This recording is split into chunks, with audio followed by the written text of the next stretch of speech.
Political show जारी है और इस बीच आपको तस्वीरें दिखा देते हैं। इस वक्त सभी दिग्गज तेलंगाना में चुनाव प्रचार में जोर लगाते हुए नजर आ रहे हैं और ये तस्वीरें आप देख रहे हैं। तेलंगाना में बीजेपी का चुनाव प्रचार, पार्टी अध्यक्ष जेपी नड्डा नजर आ रहे हैं। ये तेलंगाना का जगतियाल इलाका है, वहां पर जेपी नड्डा प्रचार करते हुए प्रधानमंत्री नरेंद्र मोदी से लेकर गृहमंत्री अमित शाह तक आज चुनावी रैलियों को संबोधित करेंगे। यहां तेलंगाना में इसी कड़ी में जेपी नड्डा भी पहुंचे हुए हैं प्रचार करने के लिए। वहीं दूसरी तरफ कांग्रेस की तरफ से आज मल्लिकार्जुन खड़गे से लेकर प्रियंका गांधी तक तेलंगाना के चुनावी मैदान में प्रचार की कमान संभालती हुई नजर आएंगी। ये तस्वीरें बीजेपी अध्यक्ष जेपी नड्डा की। बोलो भारत माता की, भारत माता की, भारत माता की। जय तेलंगाना, जय तेलंगाना, जय जय तेलंगाना। आज के इस रोड शो में मेरे साथ उपस्थित संसद में मेरे साथी और मेरे वरिष्ठ सहयोगी भाई अरविंद धर्मपुरी जी और हमारे बहुत ही लोकप्रिय यहां से प्रत्याशी मेरी छोटी बहन डॉक्टर गोगा सावरी जी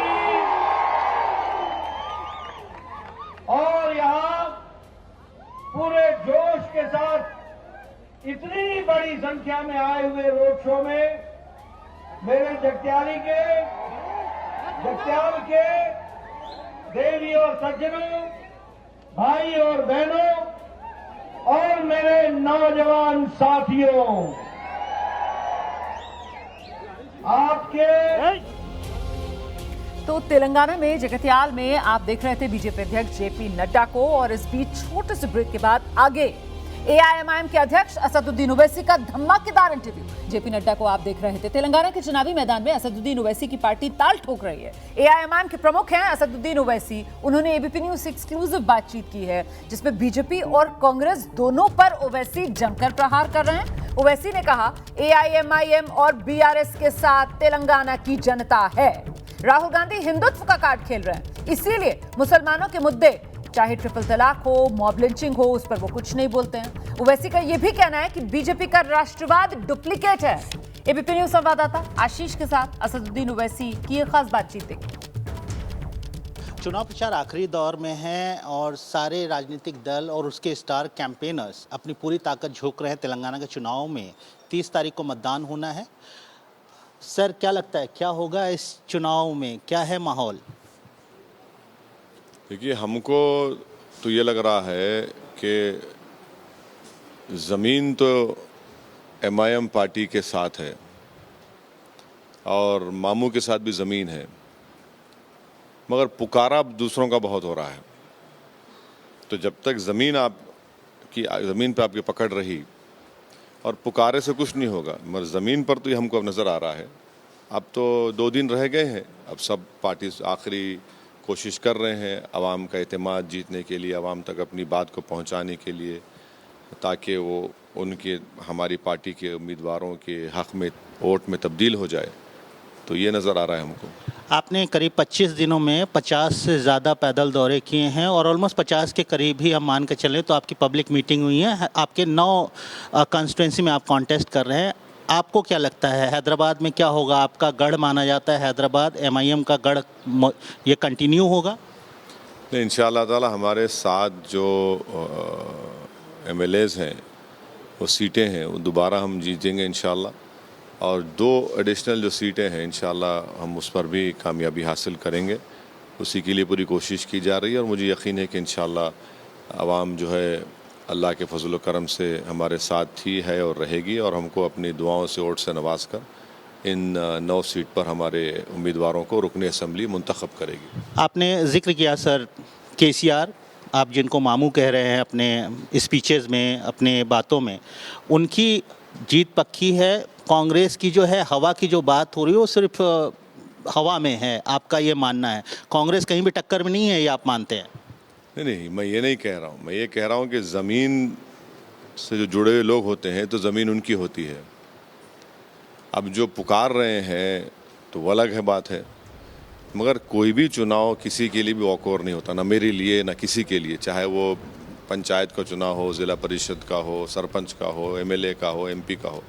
तो चुनाव तो मुकाबला करना पड़ेगा आपको, तो मुकाबला हो रहा है और हमको यकीन है कि हमारे जो उम्मीदवार हैं वो कामयाब होंगे और जैसा आपने कहा तीसरी मरतबा तेलंगाना की आवाम मामू को मौका देगी उनकी खिदमत करने का। राहुल गांधी आपको बीआरएस को और आपको मोदी जी के प्यार बोलते हैं, दोस्त बोलते हैं, इस कमेंट को कैसे देखते हैं? बार बार आप पर और बीआरएस पर बीजेपी की बी टीम के तरह बिहेव करने का आरोप लगा रहे हैं। हम राहुल गांधी से ओपनली एक बात पूछ रहे हैं, आप आर्टिकल 370 पर क्यों नहीं बोलते? आप ट्रिपल तलाक पर क्यों नहीं बोलते? इतने मुसलमानों की मॉब लिंचिंग हुई है, आप उस पर क्यों नहीं बोलते? आप घबराते क्यों हो इन 3 इशूज़ पर बोलने के लिए? बोलिए ना आप। जुनैद नसीर, आप ही की पार्टी सत्ता में है राजस्थान में, आप क्यों नहीं गए जुनैद नसीर के घर को घाटमी का राजस्थान में? दूसरा कुछ वायलेंस होता है तो आप फ़ौरन कंडेम करते हैं, बोलते हैं। तो राहुल गांधी खुद सॉफ्ट हिंदुत्व नहीं बल्कि एक्चुअल हिंदुत्व को फॉलो कर रहे हैं। आप क्यों नहीं बोलते ट्रिपल तलाक के बारे में? आप क्यों नहीं बोलते मॉब लिंचिंग के बारे में? क्यों नहीं बोलते आर्टिकल 370 के बारे में? बोलिए ना। मुस्लिम रिजर्वेशन पे क्यों नहीं बोलते आप? बताइए क्या पोजीशन है आपका? तो आप इसको क्या करते? आउटसोर्स कर देते, कमज़ोर लोग बोलें। इन मुद्दों पर कभी बोलेंगे नहीं। अब जो हम पे जो शख्सी हमला कर रहे हैं तो हम भी उनको कह रहे हैं कि भैया आप 50 साल के ऊपर के हो चुके हैं, अकेलापन आपको खा जा रहा है, अकेले मत रहिए। अकेलेपन से आपके दिमाग में यार यार आते रहता है, तो उस अकेलेपन को दूर करने का आप कुछ इलाज कर लीजिए। हाँ, हैदराबाद में बड़े बड़े अच्छे हकीम हैं, हम बता देंगे, उनसे ही मुलाकात कर लीजिए आप। आप अपने भाषणों में राहुल गांधी का तो जिक्र कर रहे हैं, कांग्रेस का जिक्र कर रहे हैं, प्रधानमंत्री तेजस में उड़ान भरे उस पर भी आपको आपत्ति है सर, उस पर क्यों? नहीं, आप सुनिए कि हमारे 5 सिपाही मारे जाते हैं, कैप्टन है, लांस नायक है, भाई कुछ तो उनके बारे में बोलिए। हर महीना हमारे 5-6 तो मर रहे हैं आतंकवादी। राजौरी तो एक अड्डा बन चुका है, पाकिस्तान से आतंकवादी आ रहे हैं और हमारे सिपाहियों को शहीद कर रहे हैं। कोई मेजर मरता है, कोई लेफ्टिनेंट कर्नल मर जाता है, कोई सिपाही मर जाता है, ये क्या बात है? और फिर रक्षा मंत्री हैदराबाद में उस दिन कैंपेन कर रहे हैं और यूपी का मिनिस्टर जो है वो माँ तड़प तड़प के रो रही है अपने बेटे को खोने के गम में, और आप वो बोल रही है कि इसको इवेंट मत बनाइए, आप उसको पकड़ के चेक दे रहे हैं। अरे कुछ तो इंसानियत दिखाइए, कुछ तो दिखाइए, कुछ नहीं। एक और बात है sir, Amit Shah ji Rajendra Nagar assembly constituency जहां आपका घर है उस इलाके में रोड शो करते हैं। योगी आदित्यनाथ गोशा महल में जहां ये ऑफिस है इस इलाके में रोड शो करते हैं और बार बार भाग्यनगर का बनाने का, हैदराबाद का नाम बदलने की बात करते हैं। इस पर आपकी क्या प्रतिक्रिया है?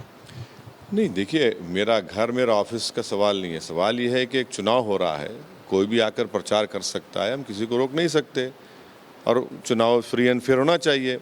तो आए हैं, जो बातें कर रहे हैं अमित शाह मुस्लिम रिजर्वेशन के बारे में वो झूठ है।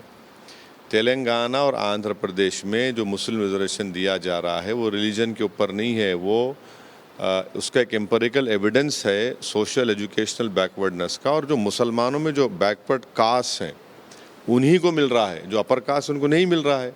और बीजेपी इतना नफरत क्यों करती है जब मुस्लिम लड़के लड़कियां एम्प्लॉयमेंट में आते हैं, डॉक्टर्स इंजीनियर्स बनते हैं, डीवाईएसपी बनते हैं, आरडीओ बनते हैं, तहसीलदार बनते हैं, टीचर्स बनते हैं, नर्सेज बनते हैं, तो आपको तो खुश होना चाहिए ना भाई। देश जब मजबूत होगा तो वही तो असल नेशनलिज्म है।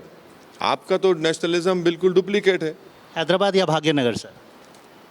अरे भाई, हैदराबाद से तो पहचान है आपकी, 400 साल से नाम रहा है। अब आप तो सिर्फ नाम बदलना चाहते हैं, अपना काम तो नहीं बदलना चाहते आप लोग। तो नफरत की राजनीति है नाम बदलना। आखिरी सवाल सर, कोई नंबर, हाँ कोई नंबर आप देना चाहेंगे, कितने आएंगे? नहीं, मैं नंबर नहीं देता। मैं कोई ज्योतिषी नहीं हूँ, ना मैं कोई डेटा क्रंचर हूँ, ना मैं कोई सेफोलॉजिस्ट हूँ।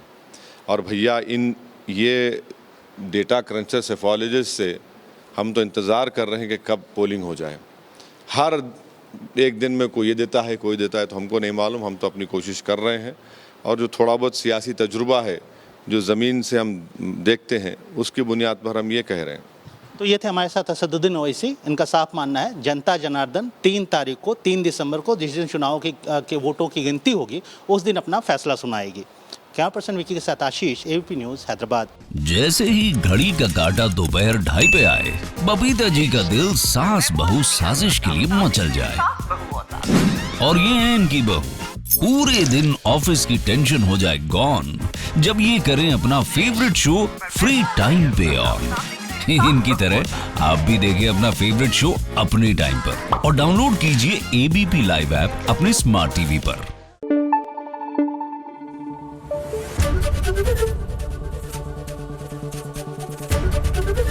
एबीपी न्यूज आपको रखे आगे।